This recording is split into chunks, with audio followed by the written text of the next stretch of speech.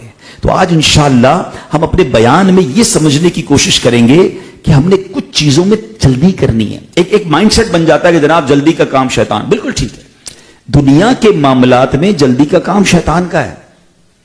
سوچ بچار کے, تدبر کے ساتھ, سمجھ بوجھ کے فیصلے کرنے چاہیے, مگر آخرت کے معاملات میں جلدی کرنی چاہیے, توبہ کے معاملات میں جلدی کرنی چاہیے اور اس کی فکر کرنی چاہیے. آج میں کچھ آپ کو واقعات اور حدیثیں سناتا ہوں. پہلے ایک بڑی کمال کی جو ہے نا جملہ سنیے. امام حسن بصری رحمۃ اللہ تعالی علیہ فرماتے ہیں, میں نے کہا نا ان کے الفاظ بڑے گولڈن ورڈ ہیں, اور کیوں نہ ہو ان کی زبان کیوں اثر والی نہ ہو. ام المومنین حضرت ام سلمہ رضی اللہ تعالیٰ عنہا کا جنہوں نے دودھ پیا ہو, ان کی زبان کی فصاحت کا عالم کیا ہوگا. سنو, آپ فرماتے ہیں تمہاری زندگی کیا ہے, look at the beautiful way to describe. کیا کہتے ہیں, تمہاری زندگی کیا ہے, یہی سانس ہی تو ہے, اگر رک جائیں تو تمہارے ان اعمال کا سلسلہ بھی ختم ہو جائے جن سے تم اللہ پاک کا قرب حاصل کرتے ہو. اللہ پاک اس شخص پر رحم فرمائے جس نے اپنا جائزہ لیا اور اپنے گناہوں پر چند آنسو بہائے. یہ کہنے کے بعد آپ نے قرآن کریم کی ایک آیت تلاوت کی. 16 نمبر پارہ ہے, سورہ مریم ہے, آیت نمبر 84. اللہ فرماتا ہے انما نعد لهم عدا. آسان ترجمہ قرآن کنز العرفان, ہم تو ان کے لیے گنتی کر رہے ہیں. یہ سانسیں کیا ہیں, یہ گنتی ہے. جس دن گنتی پوری ہوئی اس دن زندگی ختم. اس سے مراد کیا ہے, سانس, اور آخری عدد جان کا نکلنا ہے. پھر گھر والوں سے جدائی ہے اور قبر میں داخل ہونے کی آخری گھڑی ہے. اے میرے پیارے اسلامی بھائیوں, بڑی کمال کا ایک شعر میں نے پڑھا کہ یہ جو سانس کیا چیز ہے, اگر یہ سانس آ گئی تو زندگی ہے, اور سانس رک گئی تو بندہ دنیا سے چلا جاتا ہے. کاش یہ بات ہمیں سمجھ آ جائے. حضرت ابو بکر صدیق رضی اللہ عنہ کا فرمان سنیں, بڑوں کی بڑی باتیں ہیں نا, سنیں. کہاں ہیں وہ لوگ, کہاں ہیں وہ خوبصورت چہرے والے جو اپنی جوانیوں پر اترایا کرتے تھے, کہاں ہیں وہ بادشاہ جنہوں نے شہر بنائے اور مضبوط دیواروں کے ذریعے ان کو محفوظ کیا, کہاں ہیں وہ سپہ سالار, وہ کمانڈر جو میدان جنگ میں کامیابیاں سمیٹا کرتے تھے. وقت انہیں زمین میں گاڑ چکا ہے, اب وہ قبر کے تنگ اور اندھیرے گھڑے میں جا پڑے ہیں. جلدی کرو جلدی کرو. حضرت ابو بکر صدیق فرماتے ہیں ان کاموں میں کیا کرنا ہے, جلدی کرنی ہے. کہتے جلدی کرو پھر نجات ہے, پھر نجات ہے. مگر آج ہمارا لائف اسٹائل کیا ہے, یہی تجھ کو دھن ہے رہوں سب سے بالا, وہ زینت نرالی اور فیشن نرالا, جیا کرتا ہے کیا یوں ہی مرنے والا. مرنا ہے نا, تو مرنے والا بھی ایسے جیتا ہے کہ ایک ہی دھن ہے, جیا کرتا ہے کیا یوں ہی مرنے والا. تجھے حسن ظاہر نے دھوکے میں ڈالا, جگہ جی لگانے کی دنیا نہیں ہے, یہ عبرت کی جا ہے تماشا نہیں ہے. اچھا, ایک اور بڑی کمال کی حدیث ہے. نبی پاک علیہ الصلوۃ والسلام فرماتے ہیں, جس کا مضمون ہے ہر مرنے والا افسوس کرتا ہے. پوچھا گیا حضور گناہگار افسوس کرتا ہے, یہ تو سمجھ آیا, نیک آدمی کیوں افسوس کرے گا؟ مرنے والے تو نیک بھی ہوں گے, گناہگار بھی ہوں گے. تو نبی پاک علیہ الصلوۃ والسلام نے فرمایا اگر نیک ہوتا ہے تو افسوس کرتا ہے کاش اور نیکیاں کر لیتا, اور نیک اعمال کر لیتا, جو فضول باتیں کی تھی, جو وقت ضائع کیا تھا. کیونکہ مرنے کے بعد تو اس کو اجر مل رہا ہوگا نا, ایک سبحان اللہ پر ایک جنت کا درخت مل رہا ہوگا, ایک یاسین شریف پر 10 قرآن پاک کا ثواب مل رہا ہوگا, کلمہ پاک پڑھنے پر نیکیوں کے انبار مل رہے ہوں گے, نمازیں پڑھنے پر ہر سجدے پر وہ نیکیاں دیکھ رہا ہوگا. تو اسے یاد آئے گا کہ وہ جو میں پوری رات چائے کے ہوٹل پر بیٹھ کر دوستوں سے گپ شپ کرتا تھا, وہ جو فضول باتوں میں وقت ضائع کرتا تھا, اور نیکیاں کر لیتا, اور نعمتیں ملتی. اور گناہگار کیوں افسوس کر رہا ہوگا کہ جب وہ گناہوں کے عذاب دیکھے گا, اسے مار پڑے گی, پنشمنٹ ہوگی, تو وہ کہے گا کاش میں گناہ ہی نہ کرتا, تو ہے میرے پیارے اسلامی بھائیوں، مرنے کے بعد پچھتانے سے بہتر یہ نہیں کہ بندہ ابھی سے اچھے کام کر لے، ابھی سے اس کی پلاننگ کر لے۔ اے میرے پیارے اسلامی بھائیوں، اب پرابلم پتہ ہے کیا ہے؟ یہ باتیں ہم نے پہلی بار نہیں سنی ہیں۔ ہم جب بھی آخرت کی بات کرتے ہیں نا، یا اپنے ذہن میں پلان بھی کرتے ہیں، کیونکہ this is the right time to plan about our hereafter. آخرت کے لیے پلاننگ کرنے کا یہ شاندار، اللہ کا میں کہتا ہوں شکر ادا کرتا ہوں کہ اللہ نے آج رجب کے شروع میں ہمیں اجتماع میں بیٹھنے کی سعادت بخش دی۔ یہ بالکل زبردست ٹائم ہے کہ اپنی زندگی کے لیے کچھ اچھے فیصلے کریں۔ اب آج بات ہو رہی ہے کہ رجب کا مہینہ بھی ہے، توبہ کا مہینہ بھی ہے، اللہ کا مہینہ بھی ہے، تو چلو یار زندگی بدلتے ہیں نا، جو ہو گیا پیچھے بڑی غلط خطائیں ہوئی، لیٹس ڈو پازیٹو۔ لیکن شیطان کیا کرے گا؟ شیطان بھی تھوڑی راضی ہو جائے گا کہ سارے آج اجتماع میں آنے والے توبہ کر جائیں، آج سے نیک بن جائیں، گناہ چھوڑ دیں، آخرت کی فکر شروع کر دیں۔ نہیں، شیطان اپنا کام کرتا ہے، ہمیشہ کرتا ہے ہمارے ساتھ۔ وہ کیا کرتا ہے کہ بس اگلے مہینے شعبان سے شروع کر دوں گا نماز، بس رمضان سے تو پکا بے نمازی بن جاؤں گا۔ اچھا کمال دیکھیں، ہمارے کھانے والے معاملے میں کوئی نہیں کہتا کہ یار کل سے کھانا کھاؤں گا، کھانا ابھی کھانا ہے، نماز رمضان سے شروع کرنی ہے۔ پیسے کمانے کی باری ہو، یار آج ہی کوئی طریقہ بتاؤ نا، بندہ کہتا ہے کل آنا، یار کل چھوڑ بھائی ابھی بتاؤ نا کیسے پیسے ڈبل ہو سکتے ہیں، کوئی اچھا کاروبار آج بتاؤ۔ نہیں، پیسے کمانے کے لیے آج کرنا ہے، راتوں رات امیر ہو، نیکیاں یار بعد میں کر لوں گا۔ باہر ملک کا ویزا لگانے کا کوئی بتائے، نیا کاروبار بتائے، بندہ کہتا ہے بھائی کل نہیں، آج نہیں ابھی بتاؤ۔ اللہ اکبر، نیکیوں کے معاملے میں کل بعد میں، یہ کل کبھی آئی تھی نہ کبھی آئے گی، یاد رکھیے گا۔ یہ شیطان کا بڑا خطرناک وار ہے۔ صحابی رسول حضرت انس بن مالک رضی اللہ تعالیٰ کا کلام، یہ فرمان یاد کر لو، فرماتے تسویف، ایک بڑا کمال کا لفظ ہے تسویف، اس کا مطلب ہے یہ سوچنا کہ میں ان قریب نیکیاں کر لوں گا۔ یہی تو کر رہے ہیں نا ہم، بس تھوڑے دنوں کی بات ہے۔ مولانا صاحب بات بالکل اچھی کر رہے ہیں، میرے بیان پر بھی کسی کے دماغ میں شیطان یہ بات ڈال رہا ہوگا، یار یہ بات تو صحیح کر رہے ہیں، بس تھوڑی یہ شادی وادی ہو جائے، بس یہ تھوڑا مسئلہ حل ہو جائے، تھوڑا سا بس یہ معاملہ نپٹ جائے، پھر بس میں اللہ ہی کروں گا۔ حضرت انس بن مالک کہتے ہیں تسویف، اس کا مطلب یہ سوچنا کہ ان قریب نیکیاں کر لوں گا، یہ شیطان کے لشکروں میں سب سے بڑا لشکر ہے، شیطان کے لشکروں میں سے بڑا لشکر ہے۔ عموماً شیطان اس کے ذریعے آدمی کو دھوکے میں ڈال دیتا ہے۔ یہ شیطان کا خطرناک ایسا کمال کا وار ہے، وہ یہ نہیں کہتا توبہ نہیں کرنی۔ اچھا مثال کے طور پر شیطان ہمارے دماغ میں یہ ڈالے، اتنا اچھا بیان ہو رہا ہو کہ نہیں توبہ نہیں کرنی، تو ہم کہتے ہیں نہیں بھائی توبہ کیوں نہیں کرنی ہے، تو کہتا اچھا کرنی ہے، تھوڑے دنوں بعد کرنی ہے۔ آپ سمجھ رہے ہیں، مکار کا وار سمجھو، وہ ہمیں توبہ سے دور نہیں کرتا، بس تھوڑی سی نیت کو آگے بڑھا دیتا ہے۔ اور یہی شیطان کا وار ہے کہ ان قریب کر لوں گا، تھوڑے دنوں بعد کر لوں گا، بس اب نہیں کروں گا۔ نہیں، ابھی کرنا ہے، فیصلہ آج کرنا ہے، ابھی کرنا ہے، کیونکہ ہمیں تو زندگی کا پتہ ہی نہیں ہے۔ اب سنیے جہنم میں کیا ہوگا۔ حضرت عبداللہ ابن مبارک فرماتے رحمت اللہ تعالی، مجھے یہ بات پہنچی ہے کہ اکثر جہنمیوں کی یہ پکار ہوگی، اُفٍ لِسَوْفَ اُفٍ لِسَوْفَ، یعنی تف ہے ان قریب پر، تف ہے ان قریب پر۔ مطلب یہ کہ ہم دنیا میں یہی کہتے رہے کہ کل کر لوں گا، کل کر لوں گا، ان قریب کر لوں گا۔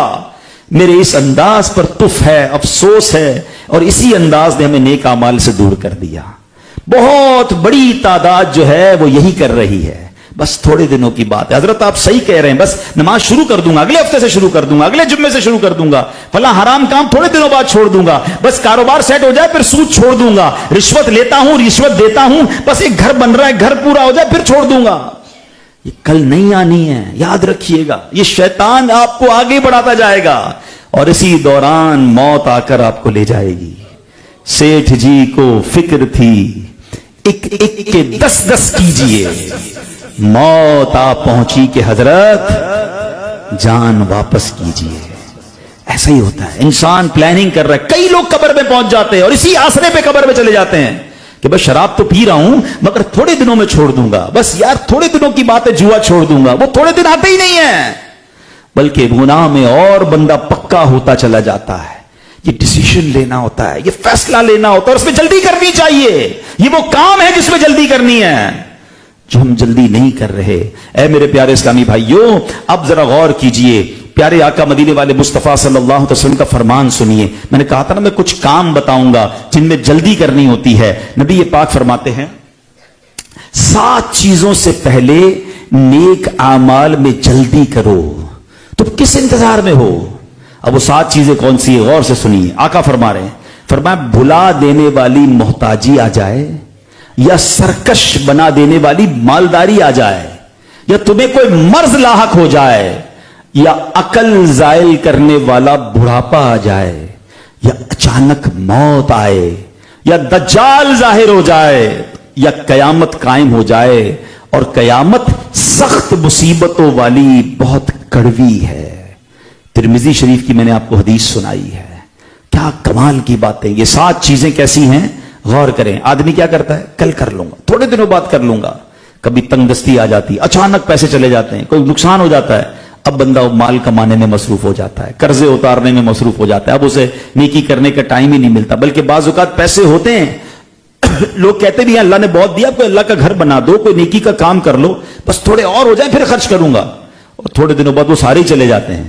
بندہ کہتا ہے یار جب ہاتھ میں پیسے تھے اس وقت اللہ کی راہ میں خرچ کر دیتا، میرے اگلے ہی اکاؤنٹ میں جمع ہوتے ہیں نا، میں اور آپ اللہ کی راہ میں خرچ کرتے ہیں، وہ کہاں جاتے ہیں، ہمارے ہی اکاؤنٹ میں جمع ہو جاتے ہیں جو آخرت میں ملنے ہیں۔ ادھر ہاتھ سے سارے چلے گئے ہیں، سارا زیرو ہو گیا، ادھر بھی جمع نہیں ہوا۔ تو مالداری فقیری سے پہلے، محتاجی سے پہلے کر لو، توبہ، آخرت کی تیاری کر لو، آقا فرما رہے ہیں۔ پھر فرمایا کہ کبھی کبھی مال بہت آ جاتا ہے اور بندہ اس کی دیکھ بھال میں لگ جاتا ہے، مال بھی بعض لوگوں کے لیے آزمائش بن جاتا ہے۔ غریب تھے تو ٹھیک تھے، پیسے والے ہوئے تو ٹینشنیں آ گئی ہیں، اغوا کرنے کا ڈر ہے، مال کوئی دبا کے بیٹھا ہے، اس کی ٹینشن میں بیمار ہو گئے۔ تو بعض لوگوں کے لیے ایسی مالداری جو سرکش بنا دے، اللہ اس سے بھی ہمیں محفوظ فرمائے۔ پھر فرمایا تمہیں کوئی مرض لاحق ہو جائے، بندہ بالکل صحت مند ہوتا ہے، نیکیاں نہیں کرتا، گناہ کیے جا رہا ہے، اور پھر ایسا لاغر ہو جاتا ہے کہ پھر کھڑے ہو کے نماز بھی نہیں پڑھ سکتا، ایسی بیماری آ جاتی ہے کہ پھر تلاوت بھی نہیں کر سکتا، پھر سوچتا ہے کاش وہ جب صحت تھی تو اس میں عبادت کرتا نا، ہم غور نہیں کرتے۔ پھر فرمایا کہ اب سجدہ کرنے کی بھی طاقت نہیں، اور کچھ کہتے ہیں کل کروں گا اور اچانک موت آ جاتی ہے۔ تو خدا را یہ باتیں یاد رکھنے والی ہیں کہ توبہ میں جلدی کرنا ہے۔ اللہ نے زندگی دی ہے، زندگی سے فائدہ اٹھائیں، صحت دی ہے، صحت سے فائدہ اٹھائیں، اللہ نے مالداری دی ہے، مالداری سے فائدہ اٹھائیں، اللہ نے اگر جوانی دی ہے تو اس سے فائدہ اٹھائیں۔ آزاد سلامت ہے نا۔ اب پوچھیں کئی ایسے بزرگ ہیں، ابھی رمضان آئے گا، ہم نے ایسے لوگ دیکھے رو رہے ہوتے ہیں کہ آج ہمت ہوتی ہم بھی روزے رکھتے، ہم بھی کھڑے ہو کے تراویح پڑھتے ہیں، کیونکہ وہ عبادت گزار تھے، ان کو عبادت یاد آ رہی ہے۔ اور آج میرے آپ کے پیر سلامت ہے، پھر بھی کئی لوگ ہیں جو نمازیں نہیں پڑھ رہے، صحت ہے پھر بھی روزے نہیں رکھتے۔ تو اس بار ایسا نہیں کریں گے انشاءاللہ۔ ہم ان 3 مہینوں کو ایسی اپنی زندگی کی خوبصورت عادت بنائیں گے کہ باقی زندگی بھی نیکیوں میں گزاریں گے انشاءاللہ۔ اب سنیے پیارے آقا علیہ الصلوۃ والسلام نیکی کے کام میں کیسے جلدی کرتے تھے۔ حضرت عقبہ بن حارث رضی اللہ تعالیٰ فرماتے ہیں، اور یہ بخاری شریف کی حدیث ہے، کہ ایک مرتبہ میں نے عصر کی نماز مسجد نبوی شریف میں ادا کی، اور سرکار دو عالم علیہ الصلوۃ والسلام نے جیسے ہی سلام پھیرا نا، فوراً کھڑے ہوئے اور تیز تیز قدموں سے گھر کی طرف تشریف لے گئے۔ تو یہ بالکل خلاف معمول تھا۔ نبی پاک نارملی ایسے نہیں فرماتے تھے کہ نماز پڑھتے ہی فوراً کھڑے ہو جائیں اور اپنے گھر تشریف لے جائیں۔ تھوڑی دیر بعد نبی پاک علیہ الصلوۃ والسلام واپس آئے تو میں نے عرض کیا کہ حضور آپ کا یہ انداز تو کہ پہلے کبھی نہیں تھا۔ تو فرمایا کہ میرے گھر میں ایک سونے کا ٹکڑا رکھا ہوا تھا، بس مجھے اپنے ساتھ اپنے گھر میں اسے رکھنا پسند نہ آیا، میں اسے لہٰذا صدقہ دینے کا حکم دے کر آیا۔ اللہ اکبر۔ 2 باتیں اس میں سے سیکھنے کو ملی کہ صحابہ کرام نبی پاک کے ایک ایک عمل کو کتنا غور سے دیکھتے تھے، کہ پیارے آقا علیہ الصلوۃ والسلام نے یہ کام پہلے تو کبھی نہیں کیا تھا، اچانک نبی پاک نماز کے بعد کھڑے ہو کے چلے گئے۔ اسی طرح ایک اور جگہ پیارے آقا مسکرائے تو صحابہ نے کہا حضور ایسے موقع پر تو آپ نہیں مسکراتے، مسکرانے کی وجہ کیا ہے؟ آپ سوچیں نبی پاک کی ایک ایک ادا کو کتنا نوٹ کرتے تھے صحابہ کرام، کتنا نبی پاک سے والہانہ پیار کرتے تھے۔ اللہ صحابہ کرام کے بازارات پر کروڑوں رحمتوں کی بارش نازل فرمائے۔ یہ ان کی مہربانی ہے کہ آج ہمیں نبی پاک کے سارے واقعات مل رہے ہیں کہ آقا مسکراتے کہتے تھے کیسے تھے، گفتگو کیسے فرماتے تھے، مبارک چلنا کیسا تھا، کھانا کیسا تھا، لباس کیسا تھا، ایچ اینڈ ایوری تھنگ صحابہ کرام دیکھتے تھے، نوٹ کرتے تھے، اور ہم تک یہ ساری باتیں پہنچی۔ سبحان اللہ۔ جبھی تو دل سے ہم کہتے ہیں ہر صحابی نبی، ہر صحابی نبی۔ لیکن اس حدیث سے ایک اور بات سیکھنے کو کیا ملی کہ نبی پاک نماز پڑھ لیتے، نماز کے بعد سکون سے تشریف فرما رہتے، بعد میں جا کر اپنے گھر والوں کو کہہ دیتے کہ صدقہ دے دو، نہیں، نبی پاک نے نیکی میں جلدی فرمائی، اور یہ ہم سب کے لیے سبق ہے۔ پیارے آقا تو سبحان اللہ ان کے صدقے ہمیں نیتیں ملتی ہیں، مگر ہماری تربیت کیا ہے کہ نیکی کا ارادہ کر لیا، اب اس پہ جلدی کریں۔ اب کیا کہتے ہیں یار کر لیں گے نا, یہ ہمارے مسجدوں میں بھی بڑا ہوتا ہے. امام صاحب نے کوئی اعلان کیا, مسجد کے لیے کوئی چندے کی ضرورت ہے, کوئی صاحب کھڑے ہوئے, نیت بھی لکھوا دی, اب بندے کو ڈھونڈتے رہو, بھائی وہ کدھر گیا نیت کرنے والا, کہا تھا پنکھے لگا دوں گا, کولر لگا دوں گا, مسجد کے لیے چندہ دوں گا, بندہ ہی نہیں ملتا, اور ملتا ہے تو پھر وہ جوتے کی سوارا ہوتا ہے, بعد میں آنا. نہیں, اگر آپ نے دیکھیں یہ کیا ہو رہا ہے, یہ شیطان آپ کو ڈیلے کروا رہا ہے, کیونکہ آپ نے نیت کر لی ہے, آپ صدقہ دے دیں گے تو آپ کو اجر ملنا شروع ہو جائے گا. جب بھی کسی نیکی کی نیت کرے نا کہ میں یہ کروں گا, بس کر گزرے تاکہ چینج نہ ہو جائے دل. ایک بزرگ کے بارے میں آتا ہے, واش روم میں گئے, واش روم میں جاتے پھر باہر آ گئے, فراغت نہیں ہوئی, پہلے ہی باہر آ گئے, اور اپنی ایک چادر ایک غلام کو عطا فرمائی, پھر واش روم میں گئے. تو لوگوں نے کہا حضرت آپ واش روم سے فارغ ہو کر سکون سے پھر چادر عطا فرما دیتے اگر آپ نے نیت کی تھی کسی غلام کو چادر دینے کی.